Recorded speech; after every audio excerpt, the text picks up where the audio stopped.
What we call democracy would be, in Aristotle's terms, a polity or a republic or a mixed regime. Because polity is a regime which is devoted to the common good, which is based on the majority, the many. It's a popular government. But it achieves the common good by learning important ways to balance the claims of the many and show respect for the claims of excellence and wealth. These lessons can be learned from what are called the middle books of Aristotle's Politics. They're quite extensive with historic and political detail. And I've tried to make it so that you can find your way through these readings, not getting lost in the welter of detail, but being able to follow the thread. These so-called middle books are more practical. If Book 3 was about the general legitimacy of the claims to rule, about the few, virtue, the many, the majority, and wealth, those were more pure statements of the argument.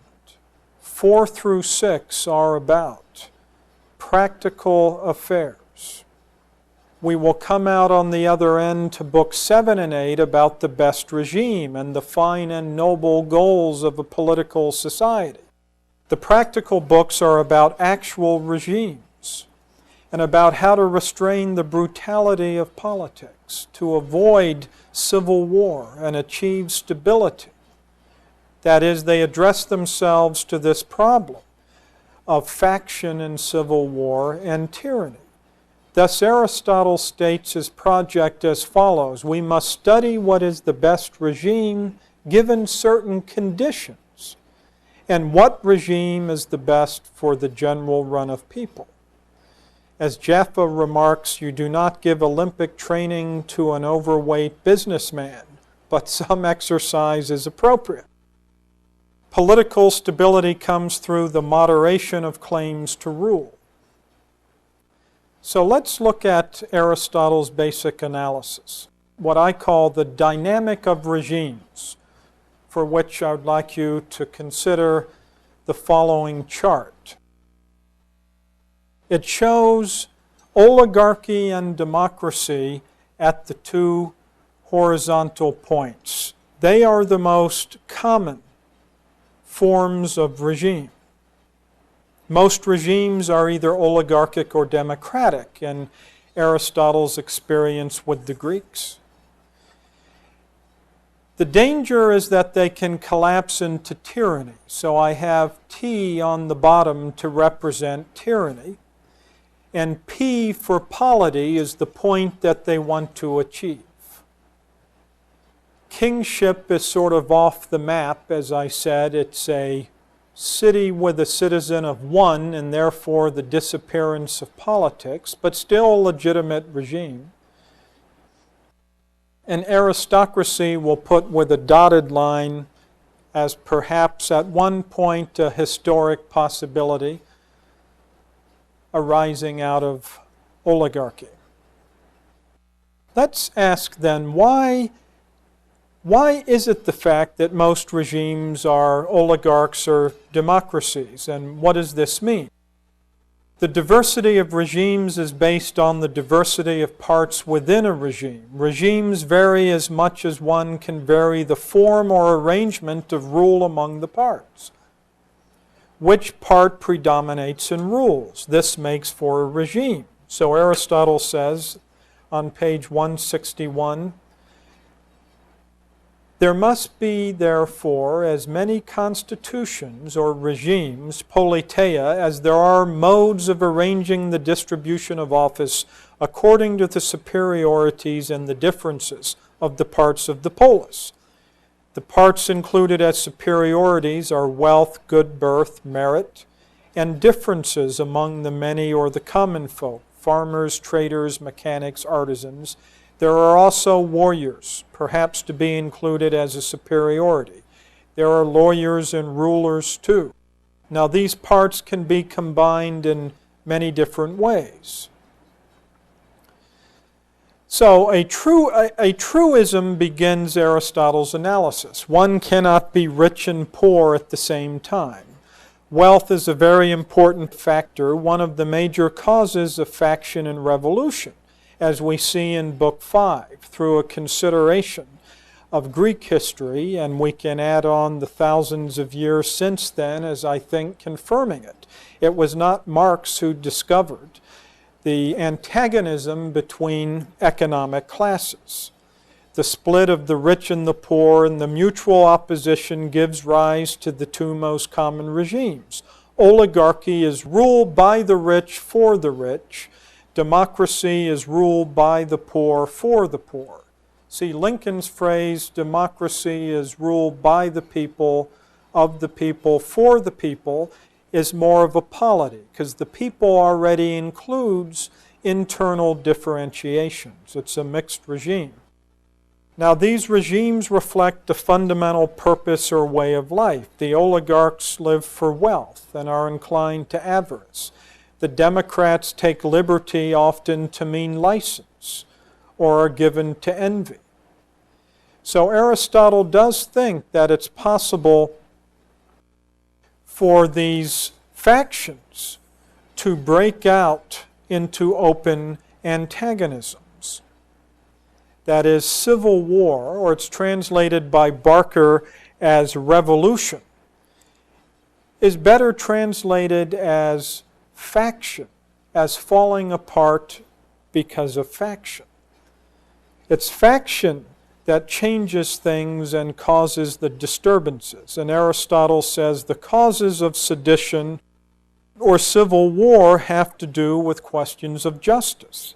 Equals are treated unequally, or unequals are treated equally, treated about questions concerning honor and wealth. And the tendency, see, this dynamic he sees in actual political societies, is that each faction, as it loses its sense of the common good, descends in the direction of tyranny.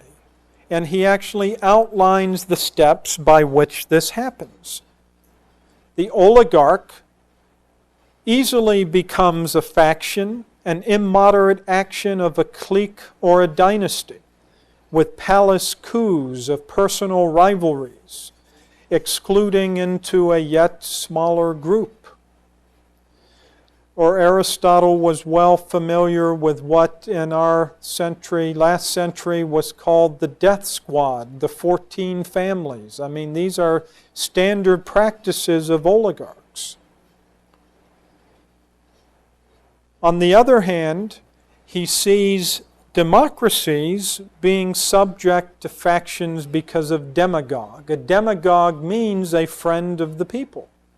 But it's a false friend of the people. The friend of the people wants to stir up the people against the rich and notables to violent action, expropriation, provoking the rich or notables through false accusations or excessive burdens and confiscations, or even this banishment or exile. So in the practical books, we see Aristotle outlining the dangers that regimes face, and note his approach is this, that it's not even to the self-interest of the faction to pursue its faction. Its own instability will lead to the collapse of the regime. So freedom and stability become important political values in addition to virtue or excellence. One way then to counteract these factions, how to stabilize the regime and move towards polity. The basic principle is this. Again, only a prudent statesman can know what it means in the particular circumstances. The stronger element should be for the regime, but as many elements as possible should be blended in. We need proportion. It's not set in a formula. One, as I've already mentioned, we need to combine quality, free birth, good birth, wealth, virtue, with quantity. Once the center is found, to include others, to respect the opposed principle.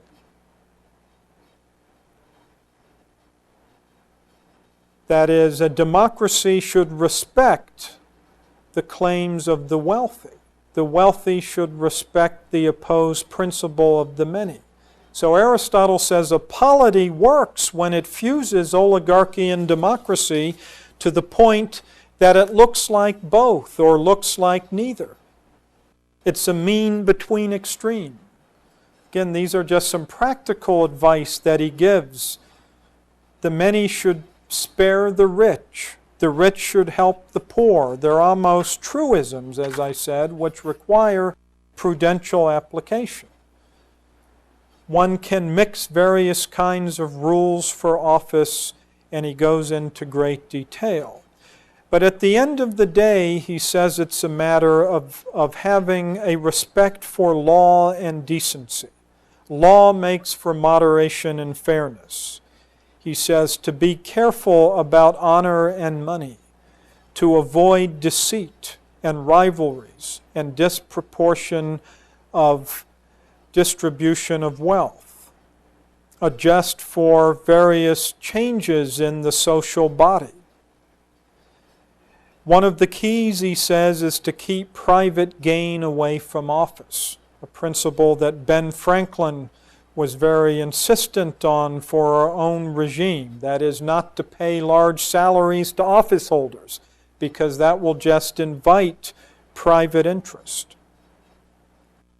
But most of all will be the need for education, for good habit and good teaching. Now, I would like to look at a particular passage from Yves Simon in which he explains this principle of the mixed regime, and then look at Aquinas. We haven't turned enough to Aquinas to see one of his classic descriptions of the mixed regime as the best regime. What Simon says in his chapter on democracy is that it's good for every regime to be able to counteract its own principle. Again, if this is sounding too abstract, I can give an example from our own polity, and that would be something like the Senate and House have a different principle. Actually, this letter that Jefferson wrote to Adams was, Adams thought there ought to be a House of Lords in the United States. And Jefferson said, no, that's not consistent with popular government. But the idea of the Senate is that these people would hold office for 6 years. Therefore, there will be some restraint on the popular principle. The senator in principle should be more immune to popular passions because he's not going to be elected the next year. Whereas a member of the House must be more concerned about popular opinion at just about every minute. That's an example of a polity or mixing.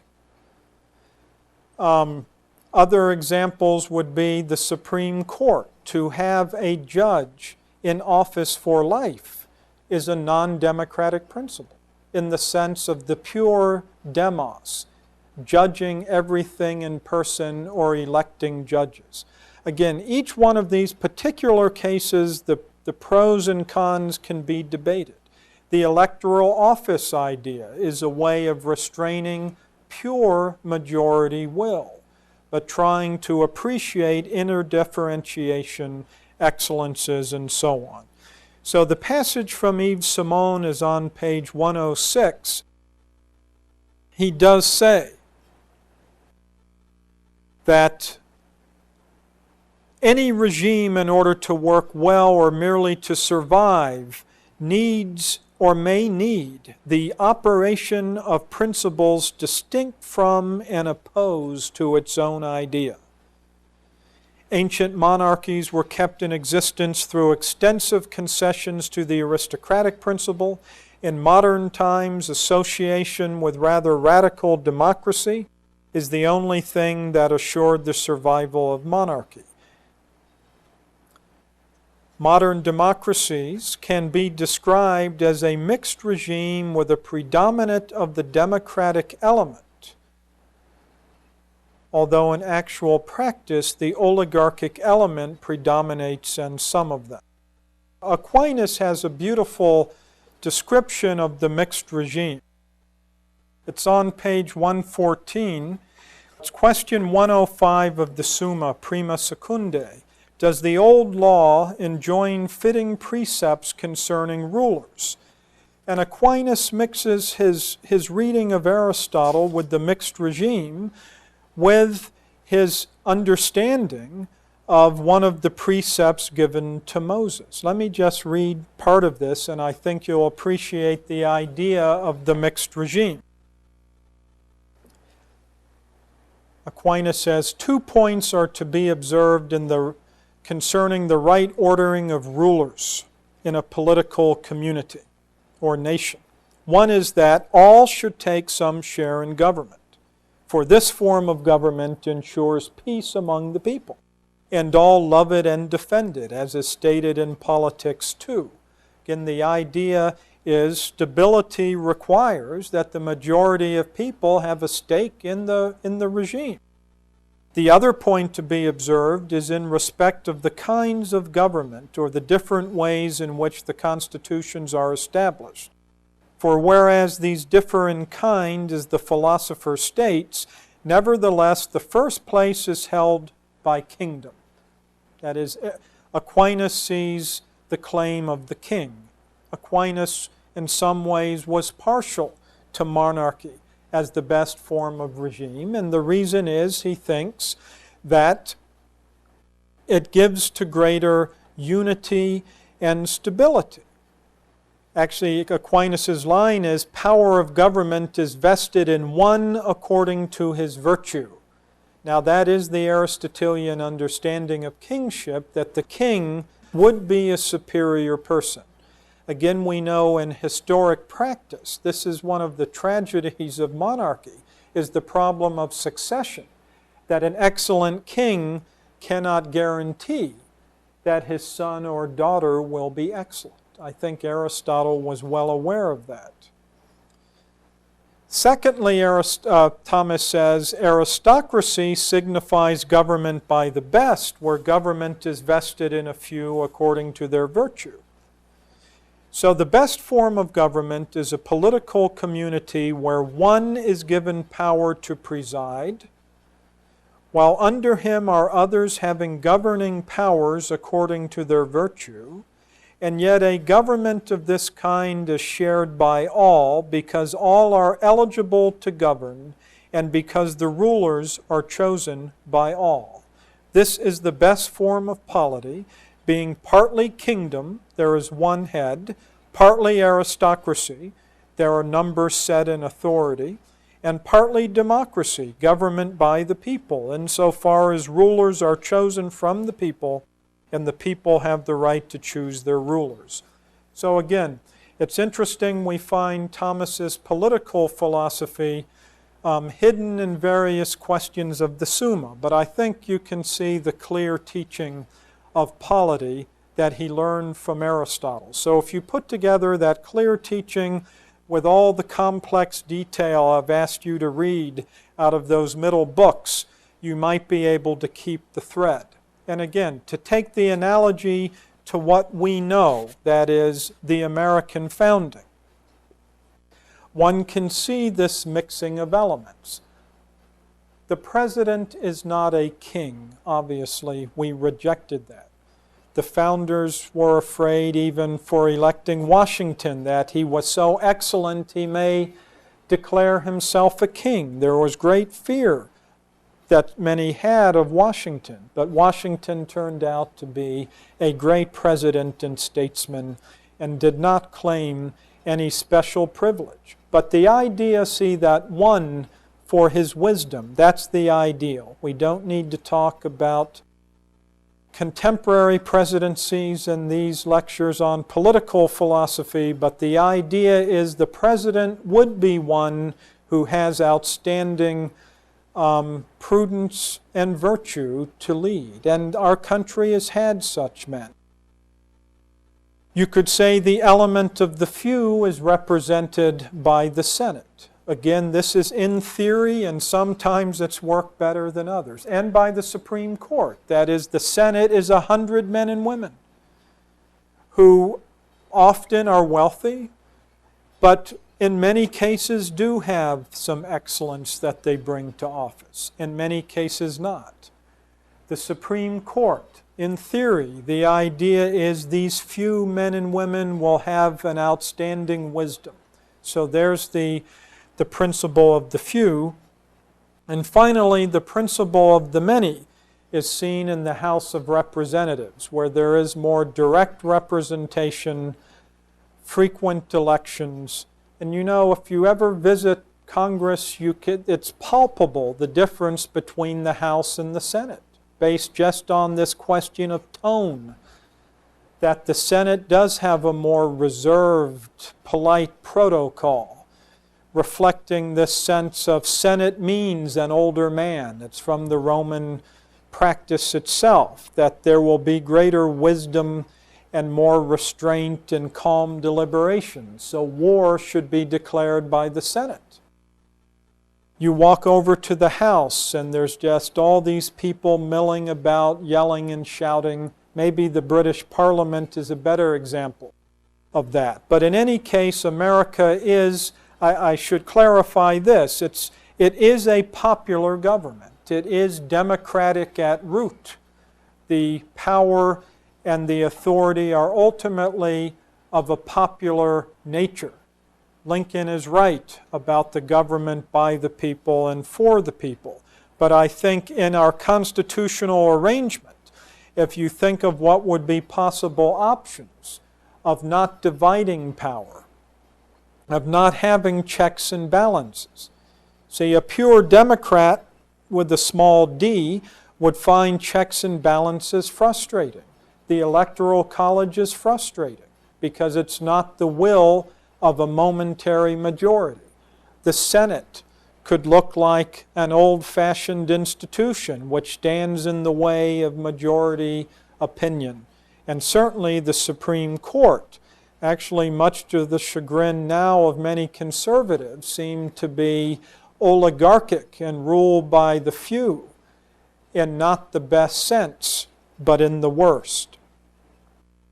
I think another place to turn to understand the teaching on mixed regime and the need to have a counteracting principle would be reading Alexis de Tocqueville.